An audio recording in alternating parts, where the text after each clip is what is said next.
Before we dive into one of the most chilling and disturbing cases in modern American history, do yourself a favor. Hit that subscribe button right now, smash the like, and drop a comment telling me what you think really happened here. Because trust me, by the end of this story, you're going to need somewhere to process what you just heard.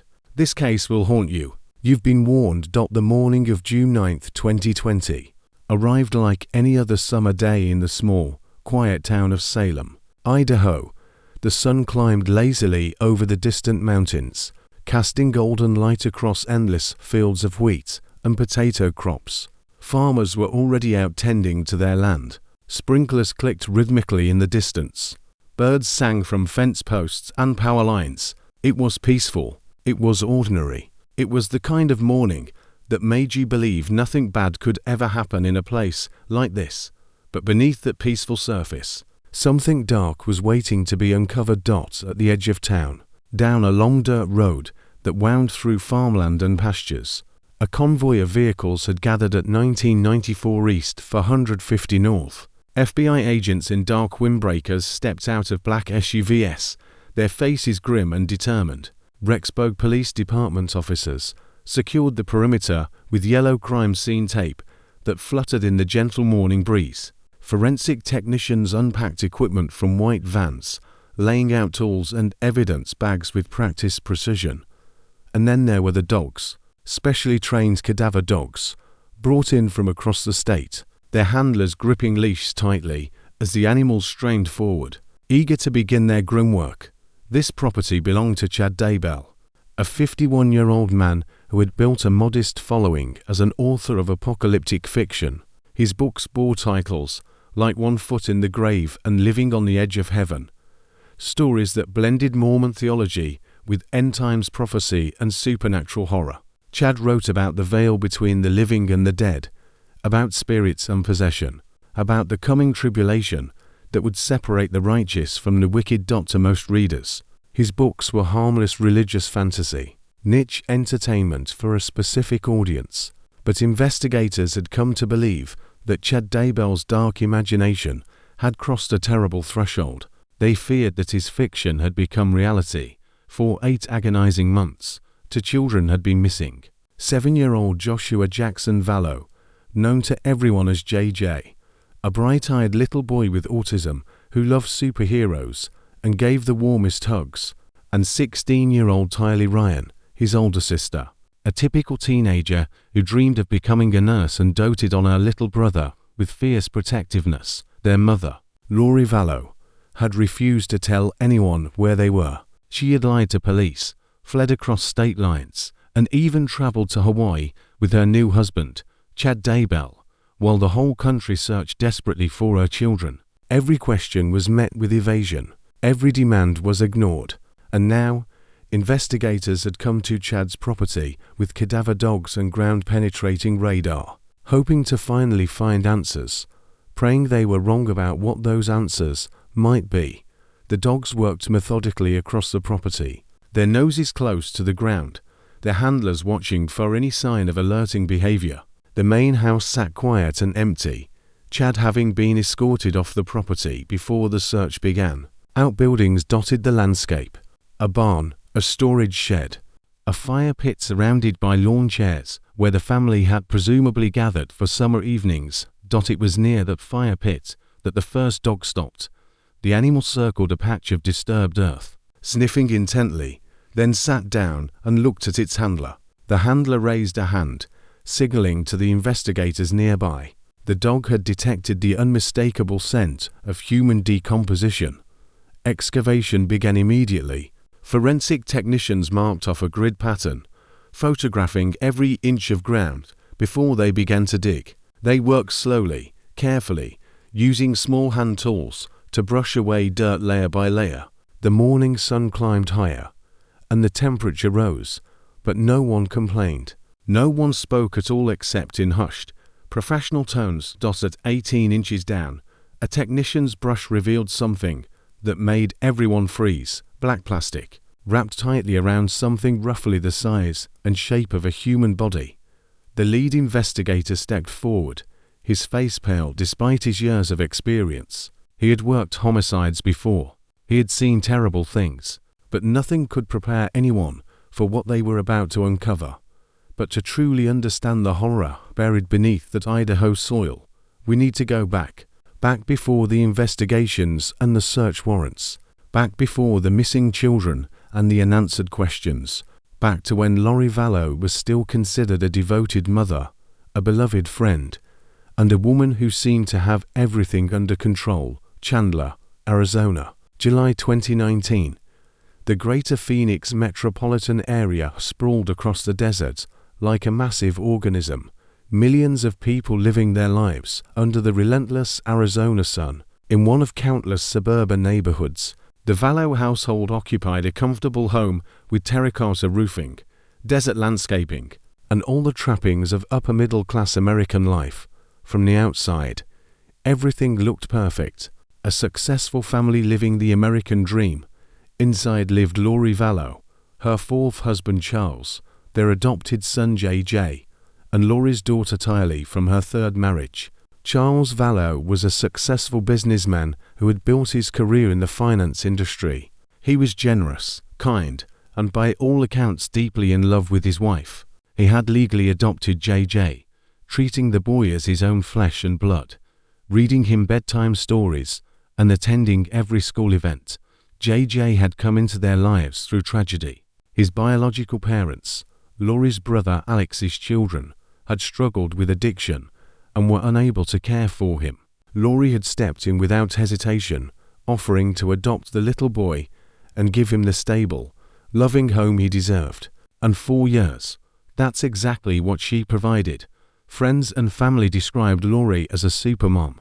She threw elaborate birthday parties with custom decorations and themed activities. She posted glowing tributes to her children on social media, sharing photos of family vacations and school achievements. She seemed to genuinely adore JJ and Tylee, doting on them with the kind of attention that made other mothers envious. Tylee, meanwhile, was growing into a confident young woman. She had her mother's striking looks, with long dark hair and piercing eyes that hinted at an old soul. She was protective of JJ, often serving as his companion and caretaker when their parents were busy. She dreamed of pursuing nursing, of helping people, of building a life filled with purpose and meaning. Everything seemed fine. Everything seemed normal. But beneath that perfect surface, something was beginning to shift inside Lori Vallow. Something dark was taking root, nurtured by ideas that would eventually consume everyone around her. It started with religion. Lori had always been devout, raised in a family that took their Mormon faith seriously. But in 2018, her beliefs began to take a strange and troubling turn. She became obsessed with a fringe religious community called Preparing a People, a group that promoted apocalyptic prophecies and extreme interpretations of Latter-day Saint theology. Through this community, Lori discovered the writings of JJ Daybell. Chad had positioned himself as a visionary, a man who could pierce the veil between the living and the dead and receive messages from the spirit world. He wrote about the end times in vivid, terrifying detail. He spoke of portals and translated beings, of a great cleansing that would soon purify the earth. And most disturbingly, he spoke of zombies. In Chad's theology, a zombie was not the shambling corpse of horror movies. It was something far more insidious. According to Chad, certain people had their original spirits cast out of their bodies, replaced by dark entities that merely wore their faces. These zombies looked and sounded like the people you loved, but inside, they were something else entirely, something evil. And according to Chad, these zombies needed to be dealt with. Lori devoured Chad's books and teachings. She attended his seminars and workshops. She engaged with him through email and phone calls, their spiritual mentorship gradually evolving into something more intimate, more dangerous. To Lori, Chad wasn't just an author or teacher. He was a prophet, a seer, perhaps even her eternal companion, destined by God to stand beside her through the coming tribulation. Her marriage to Charles began to crumble almost immediately. Charles Vallow watched helplessly as the woman he loved transformed into someone he barely recognized. Lori's behavior became increasingly erratic and frightening. She stayed up late into the night, reading Chad's books and listening to apocalyptic podcasts. She spoke of visions and revelations, of missions she had been called to complete. She told Charles that she was a translated being, possibly the reincarnation of a figure from the Book of Mormon. In January 2019, Charles made a desperate decision. He filed for divorce, documenting Lori's alarming behavior in court papers that would later become key evidence in the investigation. He described a woman who had become obsessed with religious extremism, who spoke casually about death and destruction, who had confided to a friend that Charles had become dark and would need to be dealt with. Those words haunted Charles. He knew what they meant. He understood the danger he was in. He took out an order of protection against Lori. He changed the beneficiary on his life insurance policy, attempting to remove her from the $1 million payout he had accumulated over his career. He reached out to family members, begging them to intervene, warning them that something terrible was coming. Nobody wanted to believe him. This was Lori, the supermom, the devoted wife, the woman everyone loved. Surely Charles was exaggerating. Surely things weren't really that bad. On July 11, 2019, Charles Vallow drove to Lori's rental home in Chandler to pick up JJ for school. He walked through the front door, expecting nothing more than a routine custody exchange. He never walked out again. The details of what happened inside that house remain somewhat murky, disputed in the months and years that followed. But the outcome is undeniable. Lori's brother, Alex Cox, was at the house that morning. According to his statement to police, Charles became aggressive during an argument about the divorce proceedings. Charles allegedly grabbed a baseball bat and threatened Alex, fearing for his life. Alex retrieved a handgun and fired twice. The first bullet struck Charles in the chest. The second struck him in the side.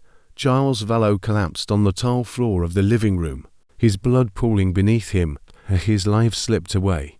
He was 62 years old. He had spent his final months trying to warn people about the danger Lori had become. And now he was dead, shot in front of the very children he had tried to protect. Police arrived to find Alex calm, even casual, as he recounted his version of events. Lori appeared shaken but composed. JJ and Tylee were quickly removed from the scene, spared the sight of their stepfather's body being loaded into an ambulance that would take him to the morgue. Investigators noted inconsistencies in Alex's story almost immediately. The positioning of the body didn't match his account. The lack of defensive wounds on Alex suggested the confrontation hadn't been as violent as he claimed.